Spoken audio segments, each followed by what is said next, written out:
مرزا جلمی اتنی چلاکی سے منافقت کرتا ہے کہ عام آدمی کا ذہن وہاں تک جاتا ہی نہیں ہے۔ اس کا ایک چھوٹا سا نمونہ ہم آپ کو دکھاتے ہیں۔ عمر بن عاص رضی اللہ تعالیٰ عنہ کے متعلق مرزا نے ایک جملہ بولا ہے، وہ پہلے آپ سن لیں۔ کہ عمر بن عاص کے لیے بھی میرا دل نرم ہو چکا ہوا ہے بہت زیادہ۔ موت کے وقت کس طرح روئے ہیں یار، دیوار کی طرف منہ کر کے۔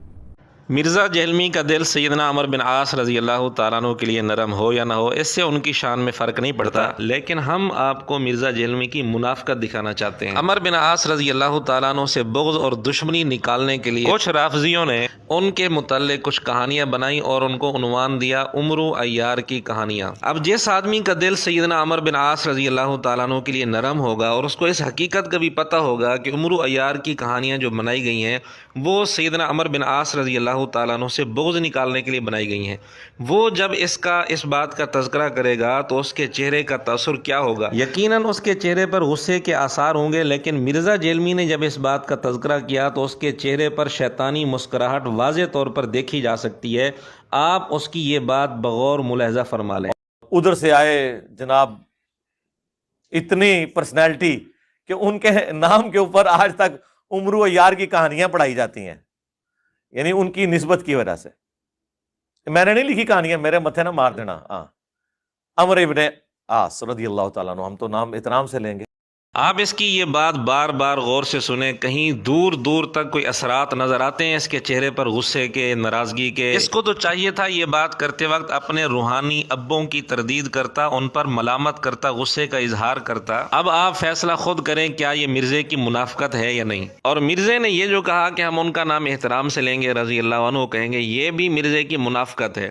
اگر اس کے دل میں واقعتاً عمر بن عاص رضی اللہ تعالیٰ عنہ کا احترام ہوتا تو ان پر جھوٹے الزامات نہ لگاتا، جبکہ مرزے نے ان پر جھوٹے الزامات لگائے۔ مرزے کا ایک کلپ ہے مالک اشتر پر جس میں اس نے مالک اشتر کا دفاع کرنے کی بھرپور کوشش کی ہے۔ اسی کلپ کے اندر سیدنا عمر بن عاص رضی اللہ تعالیٰ عنہ پر الزام لگایا ہے کہ مالک اشتر کو انہوں نے زہر دے کر قتل کروایا تھا۔ سیدنا علی سے پہلے وہ شہید ہوئے ہیں، ان کو عمر بن عاص رضی اللہ تعالیٰ عنہ نے زہر دے کے قتل کروایا تھا۔ حالانکہ عمر بن عاص رضی اللہ تعالیٰ عنہ پر یہ سراسر جھوٹا الزام ہے، اس کا کوئی ثبوت نہیں ہے۔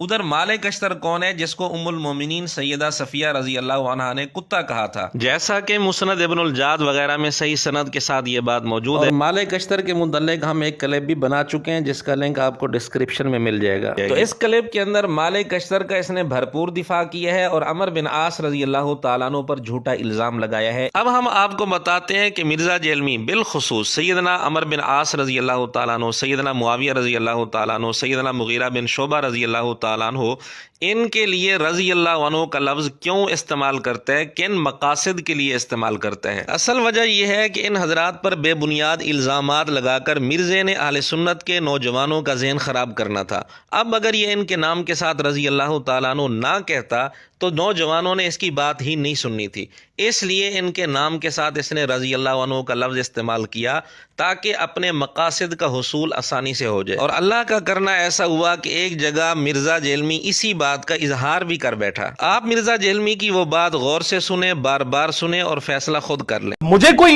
یعنی شیعہ علی ہونے کا سرٹیفکیٹ میں نے کسی سے لینا ہے؟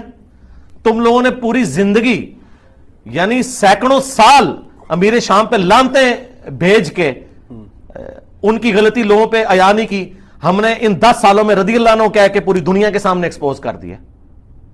ہم سے زیادہ کون غدیر خون کا مقدمہ لڑ رہا ہے؟ بھولے بھالے سنی نوجوان جو اس کے جال میں آ چکے ہیں، ان سے گزارش ہے کہ مرزا جہلمی کی یہ بات بار بار سنیں۔ یہ خود تسلیم کر رہا ہے کہ میں رضی اللہ عنہ بھی کہتا ہوں اور ان کو ایکسپوز بھی کرتا ہوں۔ یہ ہے مرزے کا اصل مقصد رضی اللہ عنہ کہنے کا، ورنہ ایسی کوئی بات نہیں ہے کہ اس کے دل میں ان کا احترام ہو۔ ویسے تو حضرت معاویہ رضی اللہ تعالیٰ عنہ کے متعلق بھی یہ کہتا ہے کہ جی ہم ان کا نام احترام سے لیتے ہیں، رضی اللہ عنہ کہتے ہیں۔ تو معاویہ بن ابی سفیان رضی اللہ تعالیٰ عنہ، ہم تو ہماری تو مجبوری ہے جی، صحابی ہونے کی وجہ سے ہم احترام سے نام لیتے ہیں اور رضی اللہ عنہ کہتے ہیں، نبی الاسلام کی نسبت کی وجہ سے۔ یہ مرزا جہلمی کی منافقت ہے، احترام کی وجہ سے رضی اللہ عنہ نہیں کہتا بلکہ اپنے مقاصد کے حصول کے لیے رضی اللہ عنہ کہتا ہے، جس کا حوالہ ہم پہلے دے چکے ہیں۔ اب مزید ثبوت ہم آپ کے سامنے پیش کرتے ہیں، اس کی گفتگو کے کچھ نمونے آپ کے سامنے رکھتے ہیں، پھر آپ فیصلہ خود کریں کہ یہ رضی اللہ عنہ احترام کی وجہ سے کہتا ہے یا اپنے مقاصد کے حصول کے لیے کہتا ہے۔ سب کچھ جاننے کے باوجود آپ امیر معاویہ کو رضی اللہ عنہ کس دل سے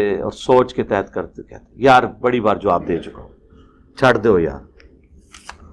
دل پہ پتھر رکھ کے کہتے ہیں, ہمیں پتہ ہے, لیکن کیا کریں, شرعی احکام کئی چیزیں انسان کو ہضم نہیں ہو رہی ہوتی ہیں, لیکن کچھ شرعی حکمتیں ہوتی ہیں, کچھ دین کے تقاضے ہوتے ہیں. جس آدمی کے دل میں احترام ہو, کیا وہ یہ کہے گا کہ میں دل پہ پتھر رکھ کر رضی اللہ عنہ کہتا ہوں؟ کیا وہ یہ کہے گا کہ رضی اللہ عنہ کہنا مجھے ہضم نہیں ہوتا؟ باقی یہ جو کہہ رہا ہے کہ دین کے تقاضے ہوتے ہیں, تو اس کے ذہن میں وہی تقاضے ہیں. نعوذ باللہ حضرت معاویہ رضی اللہ تعالیٰ عنہ کو رضی اللہ عنہ کہہ کر ان کے متعلق منفی ذہن بنانا, یہ ہے اس کے دین کا تقاضا, ورنہ اس کو ہضم نہیں ہوتا. رضی اللہ عنہ دل پر پتھر رکھ کر کہتے ہیں. علی بھائی, امیر شام حضرت معاویہ رضی اللہ عنہ کی محبت بھی کیا ایمان کا حصہ ہے؟ جی, جو لوگ ان کے نام پہ ریال کھا رہے ہیں ان کے تو ایمان کا حصہ ہے. مرزے کی یہ بات سننے کے بعد بھی اگر کوئی کہتا ہے کہ مرزا حضرت معاویہ کو رضی اللہ عنہ احترام کی وجہ سے کہتا ہے, تو پھر اس کا ہمارے پاس کوئی علاج نہیں, اس کی سوچ پر ہم افسوس ہی کر سکتے ہیں. غلام غوث کی جگہ آپ غلام عثمان کر دیں, غلام عمر کر دیں, غلام ابوبکر کر دیں, اس طرح کا کوئی رکھ لیں, بس غلام معاویہ نہ رکھیے گا, اور جو مرضی رکھ لیں. ہم تو معاویہ نام رکھنے کے لیے تیار نہیں ہیں, تم لوگوں نے کنیت رکھی ہوئی ہے ابو یزید, ناسبیوں والے کام. جس آدمی کو غلام معاویہ نام برداشت نہیں, بلکہ جس کو معاویہ نام برداشت نہیں, وہ اگر کہے کہ میں احترام کی وجہ سے رضی اللہ عنہ کہتا ہوں, تو یہ منافقت تو ہو سکتی ہے, لیکن حقیقت کے ساتھ اس کا دور تک کوئی تعلق نہیں ہے. بلکہ مرزا جیلمی نے ایک جگہ سیدنا معاویہ رضی اللہ تعالیٰ عنہ کو واضح طور پر کہا کہ امت کے اندر سب سے بڑے ڈکٹیٹر تھے. نعوذ باللہ ثم نعوذ باللہ. حضرت معاویہ کی وہ جھوٹی تعریفیں کرتے ہیں, ٹھیک ہے, ادھر پاکستان میں جو ڈکٹیٹرشپ ہے اس کے خلاف ماشاءاللہ دلیری سے بولتے ہیں. جو اس امت میں سب سے بڑا ڈکٹیٹر گزرا ہے اس کے بارے میں کہتے ہیں اس نے بڑا امت کے اوپر احسان کیا. اور ایک جگہ اس نے واضح لفظوں میں کہا ہے, نعوذ باللہ, حضرت معاویہ رضی اللہ تعالیٰ عنہ حضرت ابو سفیان رضی اللہ تعالیٰ عنہ کے بارے میں, کہ وہ نعوذ باللہ سنتوں کو ڈھونڈ ڈھونڈ کر قتل کرتے تھے. اور یہ البدایہ والنہایہ سے ایک حوالہ پیش کرتے ہیں تاریخ ابن کثیر سے, کہ محمد بن انفیہ عبداللہ ابن متی سے ملے تو ان کو کہا کہ میں نے تو یزید کو بڑا صوم و صلات کا پابند پایا ہے, اور سنت ڈھونڈنے والا, تلاش کر کر کے اس پہ عمل کرنے والا پایا ہے. یعنی جن کے باوجداد نے سنتیں ڈھونڈ ڈھونڈ کے قتل کی ہیں, اس کو انہوں نے سنت کے اوپر عامل اور ڈھونڈ ڈھونڈ کے. یہ چند نمونے آپ کے سامنے پیش کیے گئے ہیں. اب آپ فیصلہ خود کر لیں کہ مرزے کا یہ کہنا کہ جی میں ان کا احترام کرتا ہوں, احترام کی وجہ سے رضی اللہ عنہ کہتا ہوں, حضور علیہ الصلوۃ والسلام کی نسبت کی وجہ سے ان کی صحابیت کا احترام کرتا ہوں, کیا یہ باتیں حقیقت ہیں یا منافقت ہیں؟ اس کا فیصلہ آپ خود کریں. اصل بات وہی ہے جس کا اس نے اظہار کیا کہ میں نے رضی اللہ عنہ کہہ کر ان کو ایکسپوز کیا ہے. نعوذ باللہ. ان سارے ثبوتوں کے باوجود بھی اگر کوئی آدمی یہ سمجھتا ہے کہ مرزے کے دل میں سیدنا معاویہ رضی اللہ تعالیٰ عنہ, سیدنا عمر بن عاص رضی اللہ تعالیٰ عنہ کا احترام ہے, اور احترام کی وجہ سے رضی اللہ عنہ کہتے ہیں, تو پھر اس پر سوائے افسوس کے ہم کیا کر سکتے ہیں؟